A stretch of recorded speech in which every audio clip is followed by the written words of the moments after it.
எங்கு சொத்தை நாங்கள் அனுபவிப்பதற்கு, எங்கு சொத்தை நாங்கள் நிர்வாகம் பண்ணுவதற்கு நீ ஒரு சட்டத்தை கொண்டு வந்து இடையிலே புகுந்து நீ இருக்காத நான் தான் இருப்பேன் என்று சொல்வதற்கு அப்பம் பாட்டன் சொத்தா இருந்தால் நீ கேளு. நீ எங்கேயாவது களவாண்டு வந்திருந்தால் அதுல நான் நிர்வாகம் பண்ணுவேன் என்று நீ சொல்லு.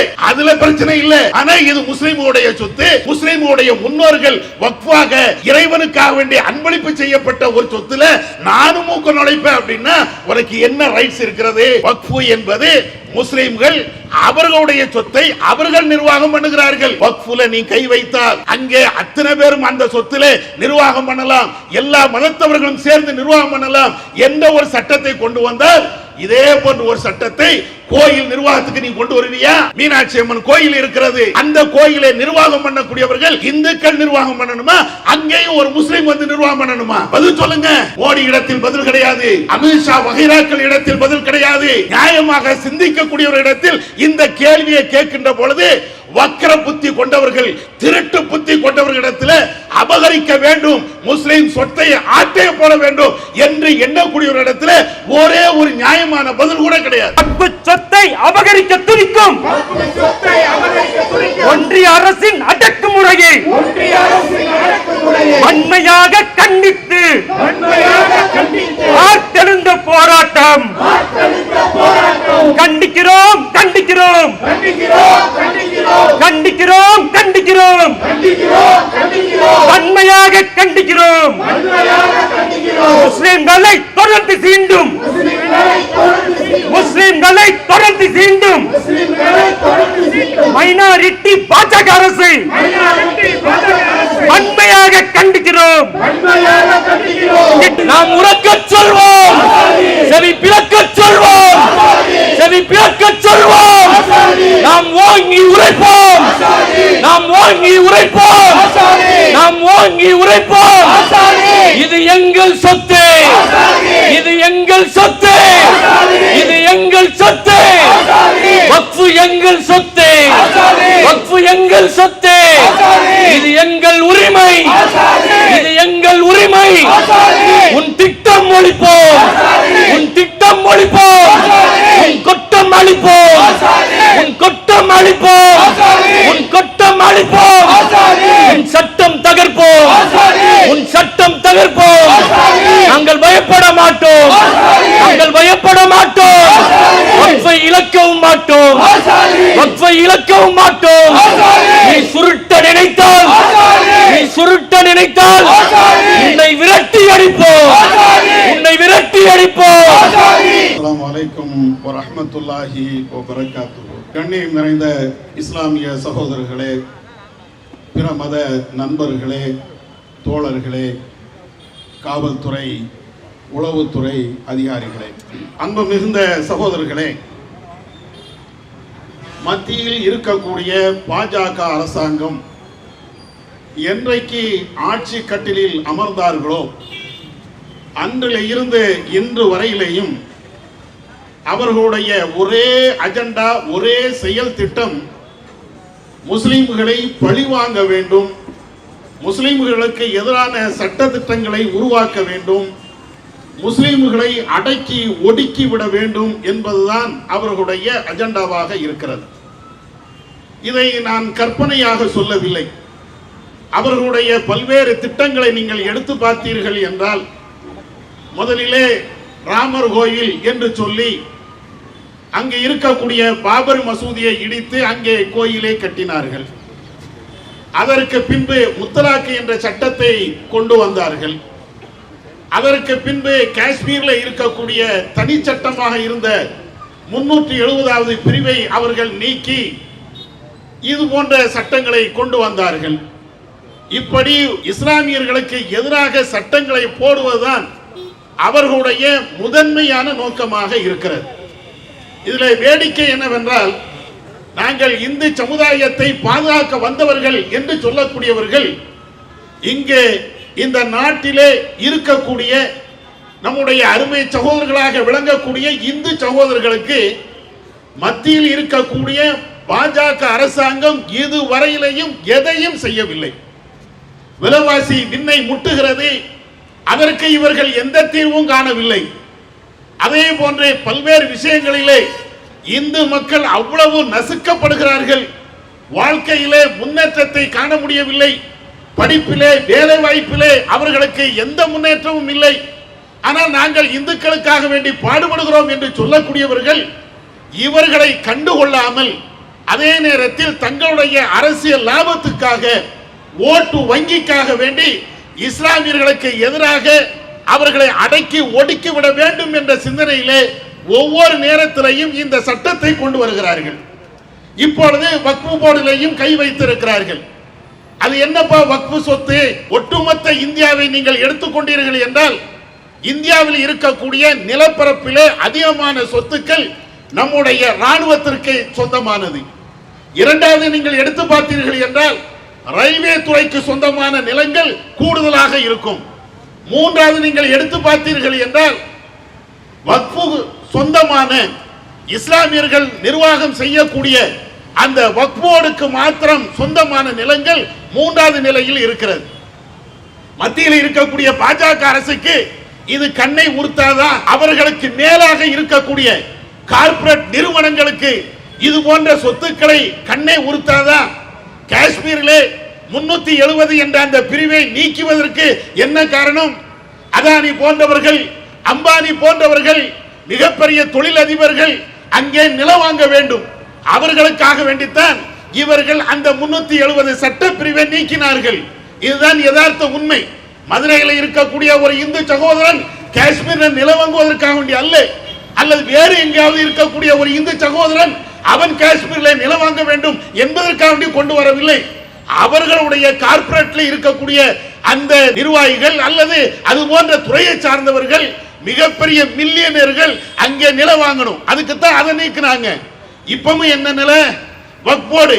இந்த வக்ஃப் போர்டை நாங்கள் சரி செய்ய போகிறோம், அதை நாங்கள் சரியாக கையாள போகிறோம் என்ற பெயரில் அதிலே மூக்கை நுழைக்கிறார்கள்.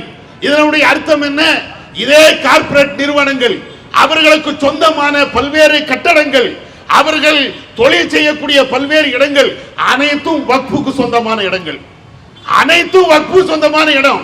அப்ப கார்ப்பரேட் நிறுவனத்துக்காக வேண்டி செயல்படக்கூடிய மத்திய பாஜக அரசு அந்த கார்ப்பரேட் நிறுவனங்கள் எதை சொல்கிறதோ அதற்காக வேண்டித்தான் இப்பொழுது இந்த வக்ஃப் போர்டு சட்டத்திலையும் தலையை நினைக்கிறார்கள். முதல்ல வக்ஃப்னா என்ன அது தெரியணும். மோடிக்கு தெரிவதற்கு வாய்ப்பில்லை, அதிகாரிகளுக்கு தெரிவதற்கு வாய்ப்பில்லை. வக்ஃபு என்பது எங்களுடைய முன்னோர்கள், குறிப்பாக இஸ்லாமியர்கள் இந்த நாட்டை ஆளுகின்ற அந்த நேரத்திலே அல்லது அதற்கு பின்னால் பல்வேறு செல்வந்தர்கள் இந்த நாட்டிலே வாழ்ந்தார்கள். அவர்கள் இறைவனுக்காக தங்களுடைய நிலங்களை, தங்களுடைய சொத்துக்களை வக்ஃபுக்கு எழுதி கொடுத்தார்கள். எங்கே இருந்தோ கொள்ளையடித்த சொத்து அல்ல, அத்வானிக்கும் அதானிக்கும் வந்த சொத்துகள் போன்ற அல்ல, எவன்கிட்டையும் கையூட்டு பெற்ற சொத்துக்கள் அல்ல, யாரிடத்திலாவது லஞ்சத்தை பெற்று அல்லது வேறு ஏதாவது வன்முறைகளை செய்து அபகரித்த சொத்து அல்ல. அது எல்லாம் உங்களுடைய பழக்கம். இது இஸ்லாமியர்கள் அவர்கள் வேர்வை சிந்தி இந்த நாட்டிலே உழைத்து அவர்கள் உருவாக்கிய அந்த சொத்துக்களை அவர்கள் மரணத்திற்கு பின்னால் இன்ன பிற மக்கள் அதன் மூலமாக பயன்பெற வேண்டும் என்பதற்காக இறைவனுக்காக வேண்டி கொடுக்கப்பட்ட சொத்து தான் வக்ஃப் போர்டு. அந்த சொத்தை நிர்வகிக்கக்கூடிய ஒரு அரசாங்கத்தினுடைய ஒரு நிலைதான் வக்ஃப் போர்டு. இது எல்லாமே ஏதோ நேற்று இன்னைக்கு உருவாக்கப்பட்டது அல்ல. பல லட்சக்கணக்கான கோடிக்கணக்கான ஏக்கர் நிலங்கள் இந்த வக்ஃப் போர்டுக்கு இன்றைக்கும் இருக்கிறது. இந்த நிலங்களை அதை நிர்வாகம் செய்வதற்காக வேண்டி பிரிட்டிஷ் காலத்திலேயே இந்த வக்ஃப் போர்டு என்ற ஒரு நிலையை உருவாக்குகிறார்கள், சட்ட திட்டங்களை உருவாக்குகிறார்கள். ஏனென்றால் ஒரு 100 ஏக்கர் 200 ஏக்கர் நிலம் அப்படி என்று இருந்தால் யாராவது நிர்வாகம் பண்ணிட்டு போயிருப்பாங்க. இந்தியா முழுவதும் ஏறத்தாழ 9 லட்சம் ஏக்கர் அளவிற்கு அங்கே சொத்துக்கள் இருக்கிறது. அப்ப இவ்வளவு பிரம்மாண்டமான சொத்துக்களை கொண்ட இதை நிர்வாகம் பண்ணுவதற்கு தான் வக்ஃப் வாரியம் என்ற அந்த ஒரு அமைப்பை உருவாக்கினார்கள். அதற்கு பின்னால் அதிலே பல்வேறு சட்ட திட்டங்களை கொண்டு வந்தார்கள். யார் நிர்வாகம் பண்ணணும், எப்படி எல்லாம் நிர்வாகம் பண்ணணும், இதனுடைய வரவுகளை எப்படி கண்காணிக்க வேண்டும், இதிலே வருகின்ற வரவுகளை யார் யாருக்கு செலவு செய்ய வேண்டும், எல்லா விதமான சட்ட திட்டங்களும் அதிலே இருக்கிறது. கொடுமை என்ன?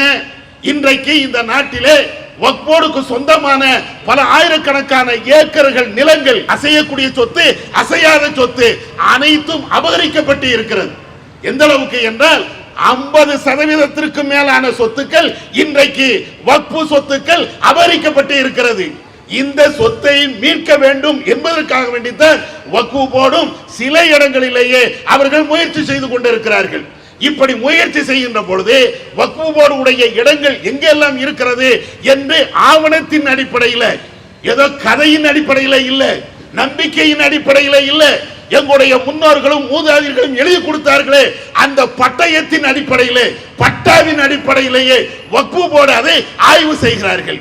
ஆய்வு செய்து இது வக்ஃபு இடம், இது வக்ஃபு இடம் என்று சொல்லும் போதுதான் அதானி இருக்கக்கூடிய இடம் வக்ஃபு சொந்தமானது, அம்பானி இருக்கக்கூடிய இடம் வக்ஃபு சொந்தமானது, பெரிய பெரிய பண முதலைகள் இருக்கக்கூடிய இடம் எல்லாமே வக்ஃபு சொந்தமானது. அப்ப நோட்டீஸ் கொடுக்கறாங்க. இதுதான் வம்பு. நோட்டீஸ் அங்க கொடுத்து இது வக்ஃபுடைய இடம் அப்படின்னு சொல்லும் போதுதான் ஆகா எனக்கே கை வைக்கிறியா, அப்ப வக்ஃபுடை மாத்திருவோம், சட்டத்தையே மாத்திருவோம், சட்டம் வக்ஃபோடு இப்படின்னு ஒண்ணு இருக்கிறதுனால தானே எனக்கு நீ நோட்டீஸ் அனுப்புறீங்க, எல்லாத்தையும் மாத்திருவோம் அப்படின்னு சொல்லிட்டு தான் மோடி அவர்கள் இதிலே கையை வைக்கிறார்கள். இப்ப இவ்வளவு நிறைய சொத்துக்கள் இருக்கக்கூடிய இந்த சொத்துக்களைத்தான் அபகரிக்க பார்க்கிறார்கள். தெரிந்து கொள்ளுங்கள், இது இஸ்லாமியர்கள் அவர்கள் சம்பாதித்து அவர்கள் உருவாக்கிய, எங்களுடைய அப்பம்பாட்டன் உருவாக்கிய சொத்துக்கள் இது. மதுரையை நீங்கள் எடுத்துக்கொண்டீர்கள் என்றால் இதே ரோட்ல இருக்கக்கூடிய பள்ளிவாசல், பக்கத்தில் இருக்கக்கூடிய சுங்கம் பள்ளிவாசல், அதே போன்ற வேற வேற பள்ளிவாசல் எல்லாமே வக்ஃபோடு. இப்ப என்ன சட்டம் கொண்டு வராங்க? இந்த வக்ஃபோட வக்ஃபு நிலம் என்று தீர்மானிப்பதா இருந்தால் நீ தீர்மானிக்க கூடாது. நம்ம அப்பம் பாட்டம் உருவாக்கி இருக்கிறான், அவன் தன்னுடைய சொத்துக்களை முஸ்லிம் ஏழைகளுக்காக கொடுத்துட்டு போயிருக்கிறான். அதை நிர்வாகம் பண்ணுவதற்கு முஸ்லிம்கள் நிர்வாகம் பண்ணணும் என்ற ஒரு சட்டம் இருக்கிறது. இப்ப இவங்க என்ன சொல்றாங்கன்னா நீ நிர்வாகம் பண்ணக்கூடாது. எதை? நம்ம பள்ளி வாசல நம்ம நிர்வாகம் பண்ணக்கூடாதான், நம்ம வக்ஃபு சொத்தை நம்ம நிர்வாகம் பண்ணக்கூடாதான். பிறகு யாரப்பா நிர்வாகம் பண்ணணும்? அதுக்கு ஒரு IAS அதிகாரி கொண்டு வருவேன். அதுல முஸ்லிம் அல்லாத இன்ன பிற மக்களை நான் திணிப்பேன், அவர்கள் தான் தீர்மானிப்பார்கள்.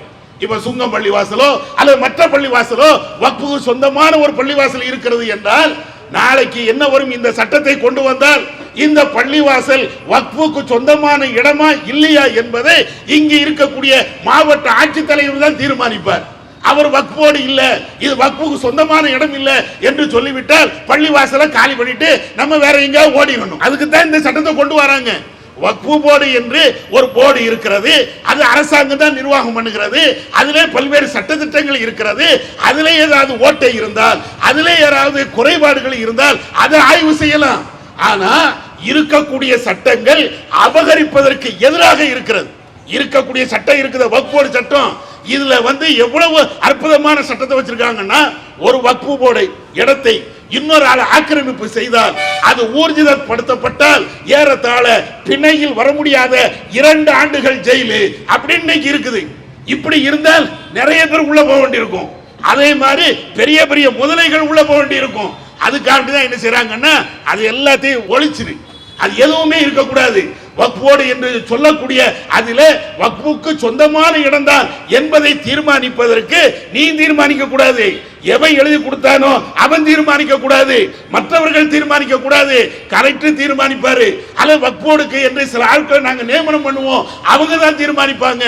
அவங்க தீர்மானிச்சு இது வக்ஃபோடு இடம் என்றால் அது சரியாக இருக்கும், இல்லை என்றால் நீங்க காலி பண்ணிட்டு போயிட வேண்டியதான். எவ்வளவு அயோக்கியத்தனமான ஒரு சட்டம்!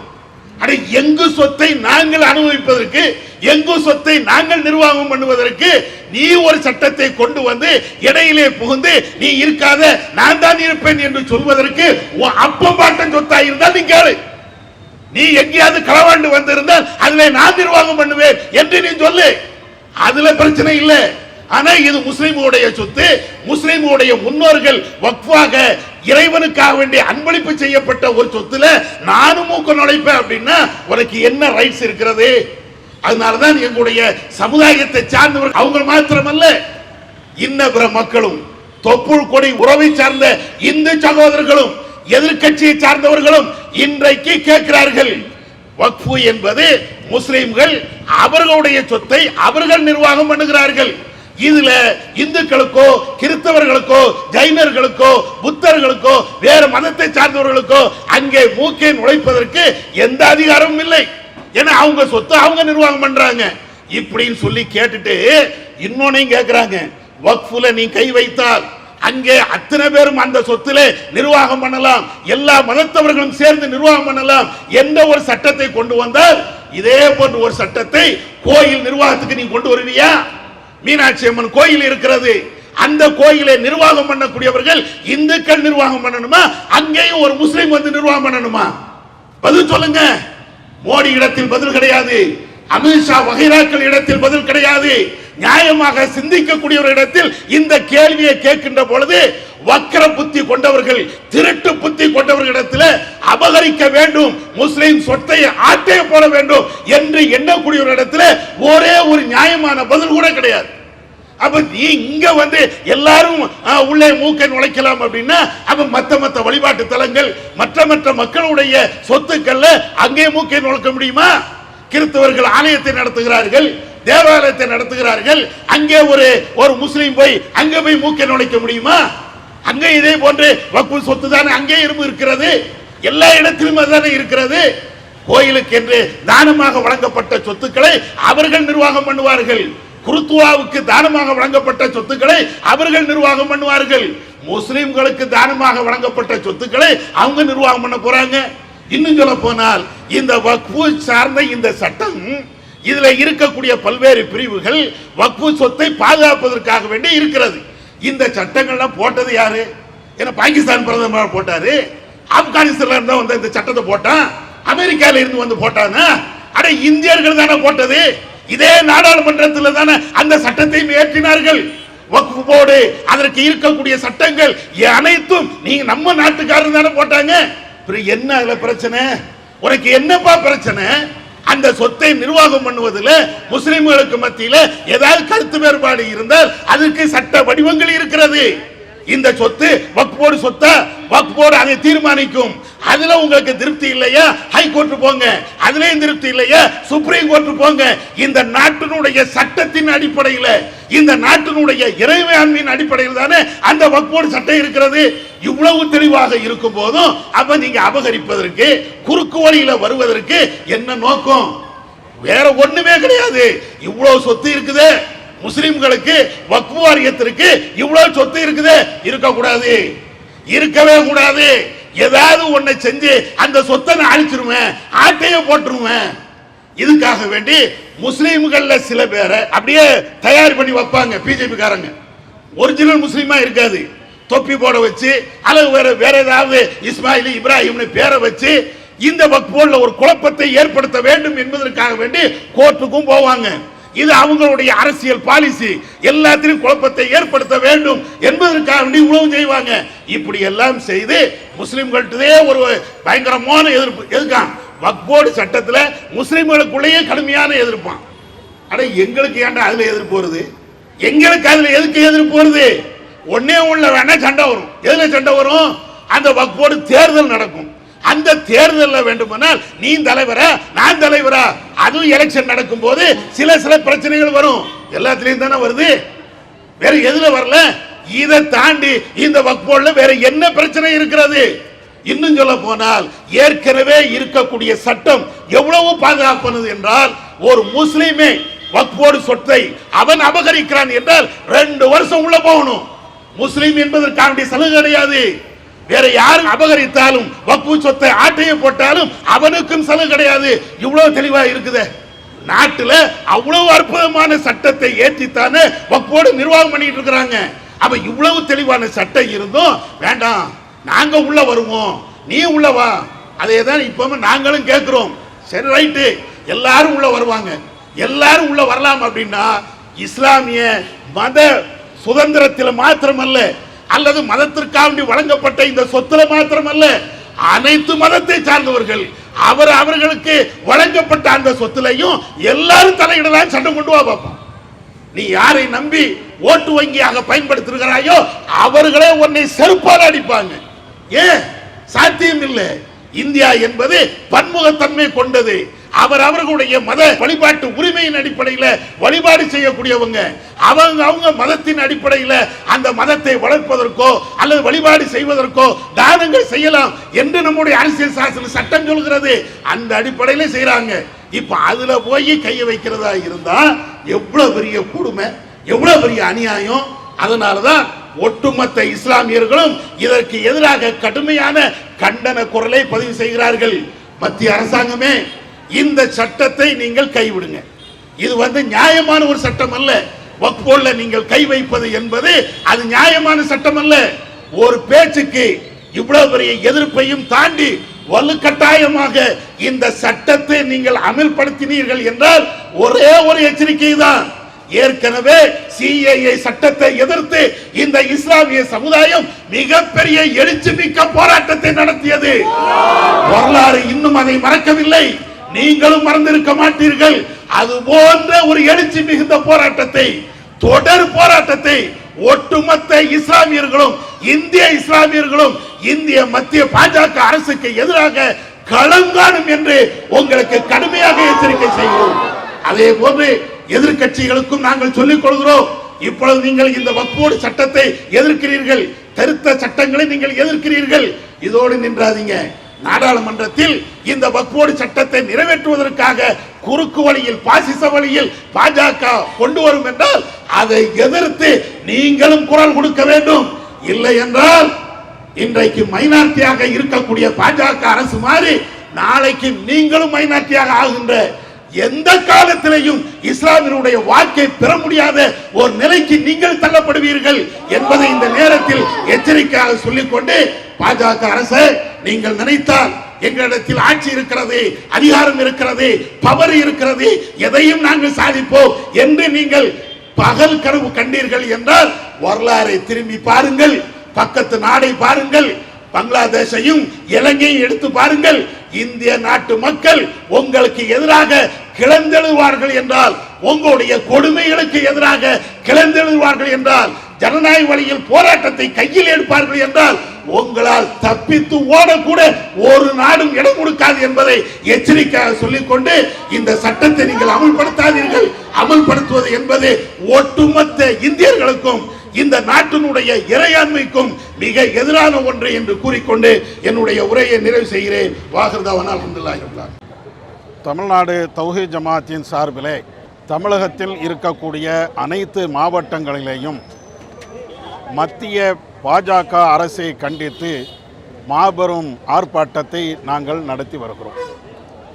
இந்த ஆர்ப்பாட்டத்தினுடைய மிக அடிப்படையான நோக்கம், சமீபத்திலே மத்திய பாஜக அரசு வக்ஃப் வாரியத்தில் கை வைத்து அதில் இதுவரையிலும் இருக்கக்கூடிய நியாயமான சட்டங்களை நீக்கிவிட்டு அவர்களுக்கு சாதகமான சட்டங்களை புகுத்தி முஸ்லிம்களுடைய வக்ஃப் சொத்தை அபகரிக்க அவர்கள் முனைகிறார்கள். பொதுவாகவே மத்தியில் இருக்கக்கூடிய பாஜக அரசு அது பதவியேற்ற நாளில் இருந்து ஏறத்தாழ 11 ஆண்டுகளாக இஸ்லாமியர்களுக்கு விரோதமான பல்வேறு விதமான சட்டங்களைத்தான் அவர்கள் ஏற்றி வைத்திருக்கிறார்கள். முத்தலாக்கு தடை சட்டம், சிஏஏ சட்டம், காஷ்மீரிலே 370 போன்ற சட்டங்கள், இது போன்ற இஸ்லாமியர்களுக்கு மாத்திரம் இருக்கக்கூடிய பல்வேறு சட்டங்களை நீக்குவதும் முஸ்லிம்களை மாத்திரம் குறிவைத்து தாக்குவதும் அவர்களுடைய போக்காக இருக்கிறது. அந்த வரிசையில்தான் இப்பொழுதும் வக்ஃப் வாரியத்திலே கை வைத்திருக்கிறார்கள். வக்ஃப் வாரியம் என்பது, அதில் இருக்கக்கூடிய சொத்துக்கள் என்பது முஸ்லிம்களுடைய முன்னோர்களாக எங்களுடைய அப்பன் பாட்டன் அவர்கள் இஸ்லாமிய மக்களுக்காக, அவர்களில் ஏழை மக்களுக்காக உதவி செய்ய வேண்டும் என்பதற்காக தங்களுடைய நிலங்களை இறைவனுக்காக வேண்டி அவர்கள் அர்ப்பணித்திருக்கிறார்கள். அந்த சொத்துக்களை இப்பொழுது அபகரிக்க வேண்டும் என்பதற்காக குறுக்கு வழியிலே புகுந்து கொண்டு இந்த சட்டத்தை கொண்டு வர நினைக்கிறார்கள். இந்தியாவில் இருக்கக்கூடிய அனைத்து எதிர்க்கட்சிகளையும் இதை கடுமையாக அவர்கள் எதிர்த்து கொண்டு இருக்கிறார்கள். எனவே மத்திய பாஜக அரசாங்கம் இது போன்ற குறுக்கு வழியில் சட்டங்களை ஏற்றி இஸ்லாமியர்களை சொத்துக்களை அவர்கள் திருட முற்பட்டால் மிகப்பெரிய எழுச்சியை இஸ்லாமிய மக்களிடத்தில் இருந்து அவர்கள் சந்திக்க நேரிடும் என்று இந்த ஆர்ப்பாட்டத்தின் வாயிலாக மத்திய அரசை நாங்கள் எச்சரிக்கை செய்கிறோம். இஸ்லாம் மற்றும் சமுதாய செய்திகளை அறிந்து கொள்ள தமிழ்நாடு தௌஹீத் ஜமாஅத் யூடியூப் பக்கத்தை உடனடியாக சப்ஸ்கிரைப் செய்து கொள்ளுங்கள். மேலும் பெல் பட்டனையும் கிளிக் செய்து கொள்ளுங்கள்.